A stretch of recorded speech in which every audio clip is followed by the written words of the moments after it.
Hello everyone, welcome to this important video. पिछले video में हम लोग एक्सरसाइज 1.4 के प्रश्न संख्या 1 से लेकर 6 तक के प्रश्नों को सॉल्व कर चुके हैं। आज इस वीडियो में हम लोग 7वें क्वेश्चन और 8वें क्वेश्चन को सॉल्व करने वाले हैं। तो आइए शुरू करते हैं। तो एक्सरसाइज 1.4 का 7वां प्रश्न है, यदि a बराबर x सच दैट x एक प्राकृत संख्या है, b बराबर x सच दैट x एक सम प्राकृत संख्या है, c बराबर x सच दैट x एक विषम प्राकृत संख्या है, d बराबर x सच दैट x एक अभाज्य संख्या है, तो निम्नलिखित ज्ञात कीजिए। और पहला में है a इंटरसेक्शन b, दूसरा में है a इंटरसेक्शन c, तीसरा में है a इंटरसेक्शन d, चौथा में है b इंटरसेक्शन c, पांचवा में है बी इंटरसेक्शन डी, छठा में है सी इंटरसेक्शन डी। तो हम लोग जानते हैं कि इंटरसेक्शन में यदि दो सेट दिया हुआ रहेगा तो दोनों सेट में का जो एलिमेंट मिलेगा वही इंटरसेक्शन होता है।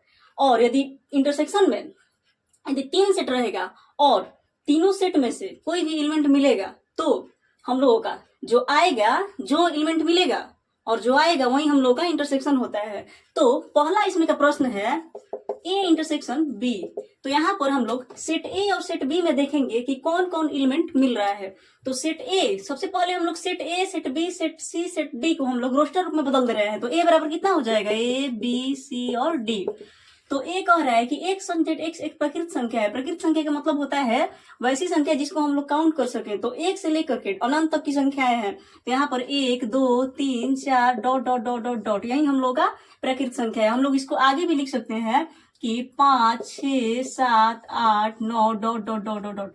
बी में है एक सच दैट x एक सम प्रकृत संख्या है। सम प्रकृत संख्या का मतलब होता है कि वैसी संख्या जो 2 से विभाजित हो। तो 2 4 6 8 dot dot dot dot dot. और सी में कह रहा है कि x सच दैट x एक विषम प्रकृत संख्या है। तो प्रकृत संख्या है लेकिन विषम प्रकृत संख्या है। तो 1 3 5 7 9 11 dot dot dot dot dot. इसको हम लोग और बढ़ा ले रहे हैं, यहाँ 10 लिख दे रहे हैं, 12 लिख दे रहे हैं, यहाँ हम लोग 14 लिख दे रहे हैं सम संख्या में। अब डी में कह रहा है कि x सच दैट x एक अभाज्य संख्या है। अभाज्य संख्या किसे कहते हैं, वैसी संख्या जो एक से और स्वयं से विभाजित हो उसे अभाज्य संख्या कहते हैं। तो अभाज्य संख्या कहाँ से चालू होता है, 2 से होता है। 2 हो जाएगा, 3 हो जाएगा, 5 हो जाएगा, 7 हो जाएगा, 9 8 नहीं होगा, 9 नहीं होगा, 11 हो जाएगा, 12 नहीं होगा, 13 हो जाएगा, 14 नहीं होगा, 15 भी नहीं होगा, 16 भी नहीं होगा, 17 हो जाएगा। और dot dot dot dot dot हम लोग लिख लेंगे। अब हम लोग देख रहे हैं यहाँ पर कि कह रहा है कि ए इंटरसेक्शन बी। तो हम लोग ए और बी, ए सेट और बी सेट में देखेंगे ए सेट में क्या है और बी सेट में क्या है और यहाँ पर कौन कौन सा एलिमेंट मिल रहा है। तो यहाँ पर ए सेट में है 1 2 3 4 5 6 7 डॉट डॉट। लेकिन इसमें का जो 2 है इसमें मिल रहा है, इसमें का 4 है इसमें मिल रहा है, इसमें का 6 है इसमें भी 6 है, इसमें 8 है इसमें भी 8 है। इसका मतलब हुआ कि ये जो संख्याएं हैं 2 4 6 8 10 डॉट डॉट डॉट, ये जो संख्याएं हैं ये मिल रही हैं। तो यही क्या हो जाएंगे, यही हम लोग का इंटरसेक्शन हो जाएगा। 10 dot dot dot dot dot. दूसरा में है, यही हम लोग का आंसर हो जाएगा। दूसरा में क्या कह रहा है, दूसरा में है ए इंटरसेक्शन सी। तो हम लोग लिखेंगे ए इंटरसेक्शन सी। इसमें हम लोग सेट ए और सेट सी के एलिमेंट्स को देखेंगे कि कौन कौन सा एलिमेंट्स मिल रहा है। तो सेट ए में क्या है, 1 2 3 4 5 6 7 8 डॉट डॉट डॉट डॉट है। और सेट सी में क्या है, सेट सी में है 1 3 5 7 9 11 dot dot dot dot dot है। तो इसमें कौन कौन सा एलिमेंट मिल रहा है, तो इसमें मिल रहा है 1 मिल रहा है, 3 मिल रहा है, 5 मिल रहा है। तो यहाँ हम लोग लिखेंगे कि 1 3 5 7 9 डॉट डॉट डॉट डॉट है और यही हम लोग का आंसर हो जाएगा। तीसरा में है ए इंटरसेक्शन डी। तो हम लोग ए और डी सेट में देखेंगे कि कौन कौन सा एलिमेंट मिल रहा है। ए और डी में 1 नहीं मिल रहा है, 2 मिल रहा है, 3 मिल रहा है, 4 नहीं मिल रहा है, 5 मिल रहा है, फिर 6 नहीं मिल रहा है, 7 मिल रहा है। तो हम लोग लिखेंगे कि 2 3 5 7 डॉट डॉट डॉट डॉट और यही हम लोग का आंसर हो जाएगा। चौथा प्रश्न है बी इंटरसेक्शन सी। तो हम लोग बी और सी में देखेंगे, सेट बी और सेट सी में देखेंगे कि कौन कौन सा एलिमेंट मिल रहा है। तो बी में क्या है, 2 4 6 8 10 12 14 है। और सी में क्या है, 1 3 5 7 डॉट डॉट डॉट। यहाँ पर हम लोग देख रहे हैं कि एक इसमें नहीं है, 3 भी इसमें नहीं है, 5 भी इसमें नहीं है, 7 भी इसमें नहीं है, 9 भी इसमें नहीं है, 11 भी इसमें नहीं है, और इसमें का भी इसमें नहीं है, 2 4 6 नहीं है। इसका मतलब हुआ कि कोई भी नहीं मिल रहा है, इसका मतलब कि रिक्त आ रहा है, यानी खाली आ रहा है। तो हम लोग क्या लिख देंगे, खाली समुच्चय, या इसको हम लोग ऐसे भी लिखते हैं और यही हम लोग का आंसर हो जाएगा। पांचवा प्रश्न है बी इंटरसेक्शन डी। तो हम लोग बी और डी में देखेंगे कि कौन कौन सा एलिमेंट मिल रहा है। तो बी और डी में कौन कौन सा एलिमेंट मिल रहा है, 2 मिल रहा है, 4 मिल रहा है, नहीं मिल रहा है, 6 मिल रहा है, नहीं मिल रहा है, 8 मिल रहा है, नहीं मिल रहा है, 10 मिल रहा है, नहीं मिल रहा है। या इसका मतलब हुआ कि 2 केवल मिल रहा है। तो 2 जो है यही हम लोग का इंटरसेक्शन हो जाएगा और यही हम लोग का आंसर हो जाएगा। छठवां प्रश्न है C intersection D. C intersection D. तो यहाँ पर हम लोग सेट सी और सेट डी में देखेंगे कि कौन कौन सा एलिमेंट मिल रहा है। तो सेट सी ये है, सेट डी है ये, और इसमें हम लोग को देखना है कि कौन कौन सा एलिमेंट मिल रहा है। तो यहाँ पर 1 है, 1 इसमें नहीं है, यहाँ पर 3 है, 3 इसमें है, यहाँ पर 5 है, इसमें 5 है, यहाँ पर 7 है, 7 इसमें है, 9 है, नहीं है, 11 है, नहीं है। इसका मतलब हुआ कि यहाँ पर 2 3 5 7 डॉट डॉट डॉट संख्याएं मिल रही हैं और यही हम लोग का इंटरसेक्शन हो जाएगा। यहाँ पर हम लोग एक चीज और देख रहे हैं कि ये जो पहला वाला प्रश्न है ए इंटरसेक्शन बी, तो इसमें का आंसर क्या आ रहा था, 2 4 6 8 10 आ रहा है। तो 2 4 6 8 10 इसमें से कहाँ पर है, 2 4 6 8 10 यहाँ पर है। इसका मतलब हुआ कि सेट बी जो है, सेट बी ही आंसर आ रहा है। तो यहाँ पर हम लोग सेट बी भी लिख सकते हैं और आंसर लिख सकते हैं। और आगे हम लोग देख रहे हैं कि इसमें ए इंटरसेक्शन सी में 1 3 5 7 9 डॉट डॉट आ रहा है। तो यहाँ पर हम लोग देखेंगे कि 1 3 5 7 9 कहाँ कहाँ है, कहाँ पर है, तो यहाँ पर है, सी में है। इसका मतलब कि सेट सी इसका आंसर हो जाएगा। और इसमें हम लोग देख रहे हैं ए इंटरसेक्शन डी में कि 2 3 5 7 आ रहा है। तो 2 3 5 7 कहाँ आ रहा है, यहाँ पर आ रहा है, और यह इसमें का, और यह कौन सा सेट है, तो यह डी सेट है। तो इसमें हम लोग लिख सकते हैं, इसमें हम लोग ये भी लिख सकते हैं कि डी, और यही हम लोग का आंसर हो जाएगा। और आगे हम लोग देख रहे हैं बी इंटरसेक्शन सी।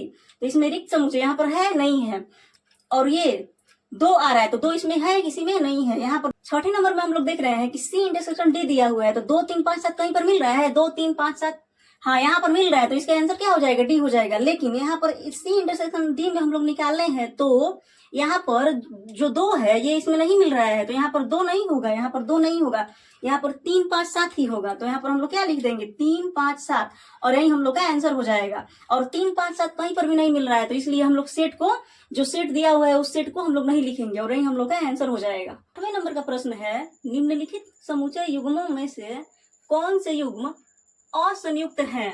तो यहाँ पर असंयुक्त युग्म के बारे में बात हो रहा है। तो सबसे पहले हम लोग असंयुक्त युग्म के बारे में समझेंगे कि आखिर असंयुक्त युग्म क्या है। तो असंयुक्त युग्म में हम लोग असंयुक्त युग्म, जिस युग्म में यदि युग्म होता है, युग्म का मतलब क्या होता है, युग्म का मतलब होता है कि कोई भी यदि 2 सेट रहेगा तो उसको युग्म बोला जाएगा।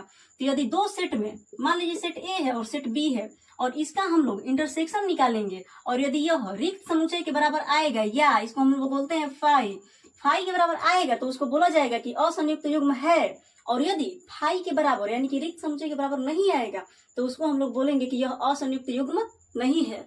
तो यहाँ पर पहला में कह रहा है, पहला में क्या है, पहला में है 1 2 3 4, और इसमें है x सच दैट x एक प्रकृत संख्या है, और 4 less than is equal to x less than is equal to 6 है। तो यहाँ पर हम लोग सबसे पहले इसको सेट ए मान ले रहे हैं, सेट ए बराबर 1 2 3 4, और इसको सेट हम लोग बी मान ले रहे हैं। इसको हम लोग रोस्टर रूप में चेंज करेंगे, तो क्या आएगा, कह रहा है कि x सच दैट x एक प्रकृत संख्या है, और 4 less than is equal to x less than is equal to 6। इसका मतलब हुआ कि x का मान जो है 4 से बड़ा या 4 के बराबर आएगा, और 6 से छोटा या 6 के बराबर आएगा। तो यहाँ पर हम लोग लिखेंगे कि 4 5 6, और ये बाद हम लोग ए इंटरसेक्शन बी निकालेंगे। तो ए इंटरसेक्शन बी बराबर, इंटरसेक्शन में क्या होता है, जो एलिमेंट मिलता है वही इंटरसेक्शन होता है। तो इसमें 1 2 3 मिल रहा है, इसमें नहीं मिल रहा है, 4 मिल रहा है, 4 मिल रहा है, तो 4 ही हम लोग का इंटरसेक्शन हो जाएगा। और हम लोग यहाँ पर देख रहे हैं कि ए इंटरसेक्शन बी बराबर फाई नहीं आ रहा है, इसलिए यह क्या है, यह असंयुक्त युग्म नहीं है। तो हम लोग लिखेंगे कि यह असंयुक्त युग्म नहीं है, असंयुक्त युग्म नहीं है, असंयुक्त युग्म नहीं है। असंयुक्त युग्म इसलिए नहीं है क्योंकि ए इंटरसेक्शन बी बराबर फाई या रिक्त समुच्चय नहीं आ रहा है। दूसरा में है A E I O U C D E F. तो इसको हम लोग सेट ए मान ले रहे हैं, सेट ए बराबर ए E I O and you, और सेट बी बराबर है सी डी ई एफ। यहाँ पर हम लोग देख रहे हैं कि इंटरसेक्शन में कौन कौन एलिमेंट मिल रहा है, ए मिल रहा है, नहीं मिल रहा है, ई मिल रहा है, ई मिल रहा है, और आई मिल रहा है, नहीं मिल रहा है।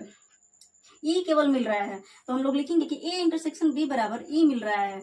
और यहाँ पर हम लोग देख रहे हैं कि यहाँ पर भी ए इंटरसेक्शन बी बराबर फाई या रिक्त समुच्चय नहीं आ रहा है, इसलिए यह क्या हो जाएगा, यह भी असंयुक्त युग्म नहीं है, यह असंयुक्त युग्म नहीं है, असंयुक्त युग्म नहीं है। तीसरा प्रश्न है x such that x एक समपूर्णांक है। तीसरा प्रश्न में है x such that x एक समपूर्णांक है, इसका मतलब इसको हम लोग सेट ए मान ले रहे हैं और यहाँ लिख दे रहे हैं एक समपूर्णांक है। तो समपूर्णांक में क्या क्या होता है, समपूर्णांक में होता है 2 4 6 dot dot dot dot dot होता है, और इसको हम लोग सेट बी मान ले रहे हैं। और इसमें क्या कह रहा है कि x सच दैट x एक विषम पूर्णांक है। तो विषम पूर्णांक का मतलब क्या हुआ, 1 3 5 dot dot dot dot dot. अब हम लोग इंटरसेक्शन निकालेंगे ए इंटरसेक्शन बी, और यदि ए इंटरसेक्शन बी बराबर रिक्त समुच्चय आ जाएगा तो यह हमारा असंयुक्त युग्म होगा, और रिक्त समुच्चय नहीं आएगा तो यह हमारा असंयुक्त युग्म नहीं होगा। तो यहाँ पर हम लोग देख रहे हैं कि 2 4 6 इसमें है, 2 4 6 इसमें नहीं है, और 1 3 5 भी इसमें है नहीं है। तो हम लोग यहाँ पर लिखेंगे कि यह रिक्त समुच्चय के बराबर आएगा, यानी कि कोई भी मिल नहीं रहा है, यानी कि रिक्त है, यानी कि रिक्त समुच्चय है, या इसको हम लोग फाई भी ऐसे लिख सकते हैं। अतः इस प्रकार हम लोग क्या देख रहे हैं कि यह असंयुक्त युग्म है, यह असंयुक्त युग्म है।